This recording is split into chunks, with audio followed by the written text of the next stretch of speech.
Hi, I'm Sky, and known as Sky Animal in the forums. And I'm going to use the YouTube function to basically explain my hammer and anvil tactic, and hopefully for you guys that that I've talked about it, and you can get a better sense of what I did. So I even drew some little graphics here to help me out. Real.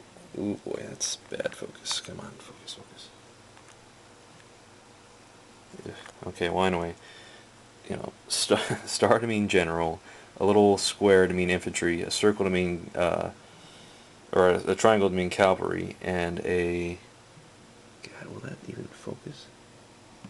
Ugh. And a circle to mean missile. So anyways, typical battle.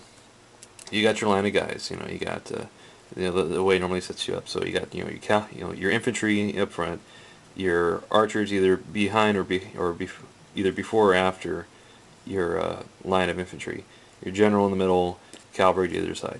So you got your enemy here, and even I'm going to throw it in that because my tactic works so well that even if there's reinforcement and armies coming from the sides, you'll be able to handle it. All right. So the very beginning of the battle, this is how you're situated.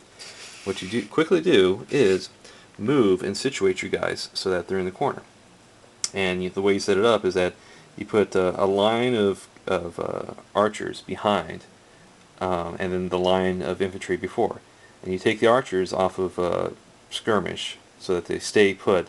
You also put them on guard position, and then you do the same with the infantry. You put them on guard, and if they have any extra things like they can throw javelins or that they can form a shield wall, have them do that. So basically, you're creating a very solid wall, and you're cheating because you're using the edge of the map as your as a dividing line or as a border, which it wouldn't happen in real life. But you know what? I don't know of any general that would just straight out fight and expect to win, especially against these uneven odds. So the enemy's enemy's constantly moving towards you. Because you have moved and you've ran quickly and you set up this position, your guys are going to be rested by the time that the enemy reaches them. So that's the key point of forming, of basically forming in this corner. The other reason why you form in this far corner is because since there's an enemy here, it would take less distance for them to travel here, but it takes longer distance for them to travel there. By the time they get to you, they're going to be tired. And also by that point, the morale is going to be beaten. Your sole purpose right now is to weaken the morale of this enemy, to basically beat them up so badly that they don't have enough, that they start running away, and that's going to demoralize the two supporting armies.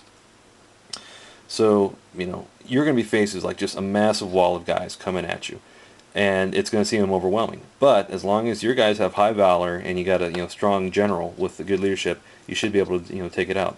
The other thing is that as you can see here, your cavalry are off to the side; they're not behind the line. And the reason why is because they're going to be busy. As this line of infantry and even archers start moving towards you, what you're going to do is you're going to send your cavalry out, which includes your general, and you're going to start taking out these guys. If possible, you're going to take out their infantry or their missile units and force them to rout. And then you want to make sure that you have one guy chasing them down, because if they have enough guys, they're going to reform and they're going to come back and they'll still be a menace. But also, if you try to eliminate them, that improves the morale or the valor of your cavalry units. So that's really one thing you want to go for. And you really want to go for that too, because your cavalry units are going to take a beating, unfortunately, to this tactic. The other thing is that you're trying to break up this line of infantry coming at you. You don't want a wall of guys coming at your guys. You want to break them up and piecemeal them so that only one or two units at a time are engaging your guys. And so you're going to play cat and mouse. You're going to lure the enemy away.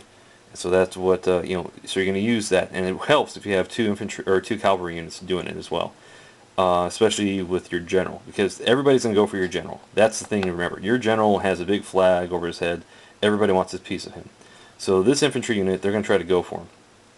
What you're going to then do is flank around with this cavalry and basically attack them from the flank, and and just try to basically. You want to try to keep them occupied till this cavalry unit is free, and then it can join in, and then you can do a three-prong attack on it, or whatever you can. But basically, you're going to try to just draw this guy away from the enemy, and then use your cavalry to attack him and pinch him, attack him from the flanks, and then he's going to panic and he's going to run away. And then the other thing you got to worry about is that the enemy will have his cavalry. They're going to be getting involved as well.